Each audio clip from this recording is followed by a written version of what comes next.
पापमोचनी एकादशी व्रत कथा व पापमोचनी एकादशी का महत्व ध्यान पूर्वक श्रवण करना चाहिए। पापमोचनी एकादशी सभी पापों का नाश करने वाली एकादशी है। अर्जुन ने भगवान श्री कृष्ण से कहा, हे मधुसूदन, आपने फाल्गुन मास के शुक्ल पक्ष की एकादशी अर्थात आमल की एकादशी के बारे में विस्तार पूर्वक बतलाया। चैत्र माह के कृष्ण पक्ष में आने वाली एकादशी का क्या नाम है तथा उसकी विधि क्या है? कृपा करके आप मेरी बढ़ती हुई जिज्ञासा को शांत करें। भगवान श्री कृष्ण ने कहा, हे अर्जुन, चैत्र मास के कृष्ण पक्ष की एकादशी को पापमोचनी एकादशी के नाम से जाना जाता है। एक बार की बात है, पृथ्वीपति राजा मांधाता ने लोमश ऋषि से यही प्रश्न किया था जो तुमने मुझसे किया है। अतः जो कुछ भी ऋषि लोमश ने राजा मांधाता को बतलाया वही मैं तुमसे कह रहा हूँ। राजा मांधाता ने धर्म के गुह्यतम रहस्यों के ज्ञाता महर्षि लोमश से पूछा, हे ऋषि श्रेष्ठ, मनुष्य के पापों का मोचन किस प्रकार संभव है? कृपा कर कोई ऐसा सरल उपाय बताएं जिससे सभी को सहज ही पापों से छुटकारा मिल जाए। पापमोचनी एकादशी व्रत कथा। महर्षि लोमश ने कहा, हे नृपति, चैत्र मास के कृष्ण पक्ष की एकादशी का नाम पापमोचनी एकादशी है। उसके व्रत के प्रभाव से मनुष्यों के अनेक पाप नष्ट हो जाते हैं। मैं तुम्हें इस व्रत की कथा सुनाता हूँ, ध्यानपूर्वक श्रवण करो। प्राचीन समय में चैत्ररथ नामक एक वन था। उसमें अप्सराएं किन्नरों के साथ विहार किया करती थीं। वहाँ सदैव वसंत का मौसम रहता था, अर्थात उस जगह सदा नाना प्रकार के पुष्प खिले रहते थे। कभी गंधर्व कन्याएं विहार किया करती थी, कभी देवेंद्र अन्य देवताओं के साथ क्रीड़ा किया करते थे। उसी वन में मेधावी नाम के एक ऋषि भी तपस्या में लीन रहते थे। वे शिवभक्त थे। एक दिन मंजुघोषा नामक एक अप्सरा ने उनको मोहित कर उनकी निकटता का लाभ उठाने की चेष्टा की। इसलिए वह कुछ दूरी पर बैठ वीणा बजाकर मधुर स्वर में गाने लगी।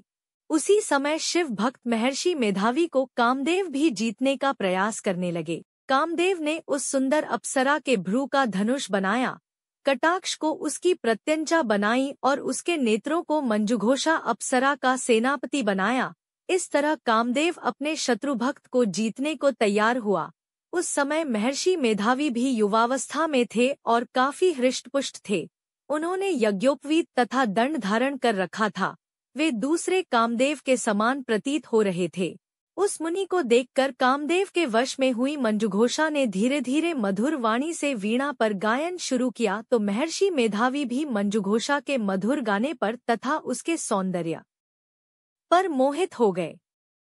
वह अप्सरा मेधावी मुनि को कामदेव से पीड़ित जानकर उनसे आलिंगन करने लगी। महर्षि मेधावी उसके सौंदर्य पर मोहित होकर शिव रहस्य को भूल गए और काम के वशीभूत होकर उसके साथ रमण करने लगे।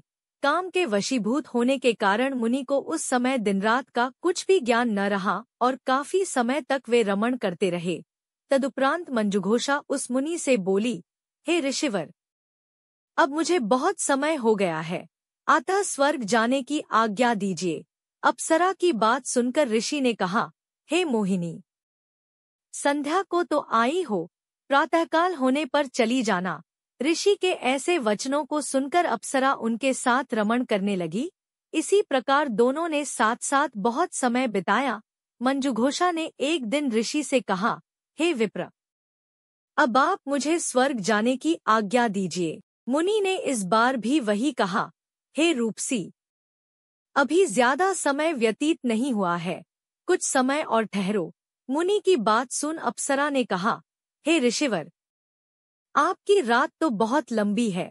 आप स्वयं ही सोचिए कि मुझे आपके पास आए कितना समय हो गया। अब और ज्यादा समय तक ठहरना क्या उचित है? अप्सरा की बात सुन मुनि को समय का बोध हुआ और वह गंभीरतापूर्वक विचार करने लगे।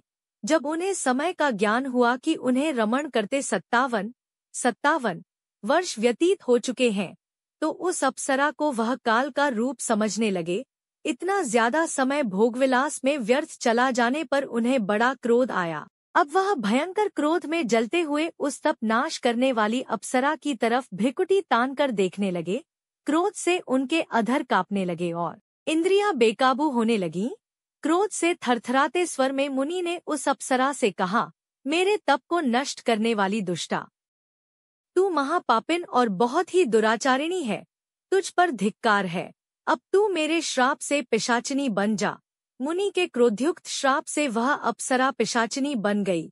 यह देख वह व्यथित होकर बोली, हे ऋषिवर, अब मुझ पर क्रोध त्याग कर प्रसन्न होइए और कृपा करके बताइए कि इस शाप का निवारण किस प्रकार होगा। विद्वानों ने कहा है, साधुओं की संगत अच्छा फल देने वाली होती है और आपके साथ तो मेरे बहुत वर्ष व्यतीत हुए हैं। अतः अब आप मुझ पर प्रसन्न हो जाइए, अन्यथा लोग कहेंगे कि एक पुण्य आत्मा के साथ रहने पर मंजुघोषा को पिशाचिनी बनना पड़ा। मंजुघोषा की बात सुनकर मुनि को अपने क्रोध पर अत्यंत ग्लानि हुई, साथ ही अपनी अपकीर्ति का भय भी हुआ। अतः पिशाचिनी बनी मंजुघोषा से मुनि ने कहा, तूने मेरा बड़ा बुरा किया है, किंतु फिर भी मैं तुझे इस श्राप से मुक्ति का उपाय बतलाता हूँ। चैत्र मास के कृष्ण पक्ष की जो एकादशी है, उसका नाम पाप मोचनी है। उस एकादशी का उपवास करने से तेरी पिशाचिनी की देह से मुक्ति हो जाएगी। ऐसा कहकर मुनि ने उसको व्रत का सब विधान समझा दिया। फिर अपने पापों का प्रायश्चित करने के लिए वे अपने पिता च्यवन ऋषि के पास गए। च्यवन ऋषि ने अपने पुत्र मेधावी को देखकर कहा, हे पुत्र, ऐसा क्या किया है तूने कि तेरे सभी तप नष्ट हो गए हैं, जिससे तुम्हारा समस्त तेज मलिन हो गया है। मेधावी मुनि ने लज्जा से अपना सिर झुकाकर कहा, पिताश्री, मैंने एक अप्सरा से रमण करके बहुत बड़ा पाप किया है। इसी पाप के कारण संभवतः मेरा सारा तेज और मेरे तप नष्ट हो गए हैं। कृपा करके आप इस पाप से छूटने का उपाय बतलाइए।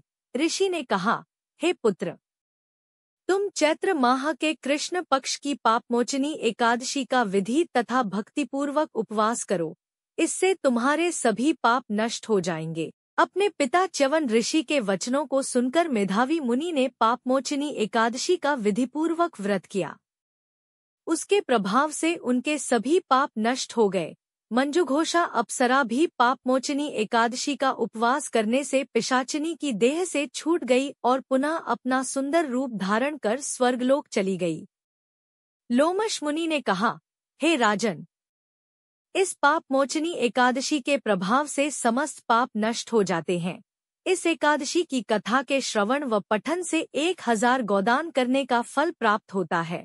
इस उपवास के करने से ब्रह्मा हत्या करने वाले, स्वर्ण चुराने वाले, मद्यपान करने वाले, अगम्य गमन करने वाले आदि भयंकर पाप भी नष्ट हो जाते हैं और अंत में स्वर्गलोक की प्राप्ति होती है।